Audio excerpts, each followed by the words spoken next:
1.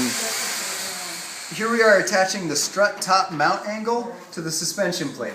So this L-shaped piece of aluminum, right here like this, is our strut top mount.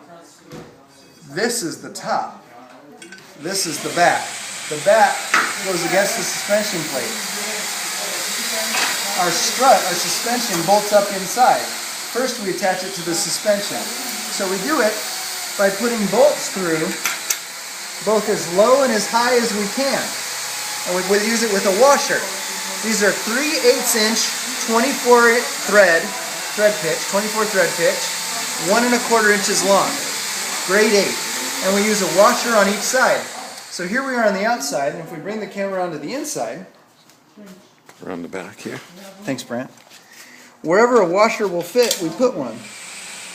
A washer and then a lock nut. We know it's a lock nut because there's this nylon insert, this black ring, that prevents it from vibrating loose. You can see there's a rounded dome. That rounded dome goes outside, away, to lock the nut on. So we spin the nut on, and then to get it past the lock, we'll need a 9/16 wrench and a 9/16 ratchet. And we'll tighten those down, which we'll do in a minute. But notice this bottom one doesn't have a washer. A washer wouldn't fit. We'd either grind the edge off a washer or buy a washer that has a flat cut, or we can actually get away with not using them because this is 1/4 inch thick aluminum and it'll spread the load already. But we still use washers as extra safety measures wherever they fit. Now one more thing to see, if you look at it straight from the front. This strut top mount is an angle and it's rounded on the inside.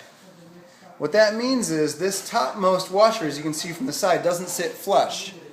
Once we tighten it down, it'll bend that washer flat, which is great. It'll still spread the load across the part. So we're going to have to bend this washer, which is easy to do with a wrench and ratchet. And that's how we'll attach our strut top mount. We use a minimum of 4 bolts arranged at the far corners that can fit, that aren't going to intersect the chassis. But you can put a bolt in every hole if you have enough bolts, and that's fine. But a minimum of 4 at the far outside edges.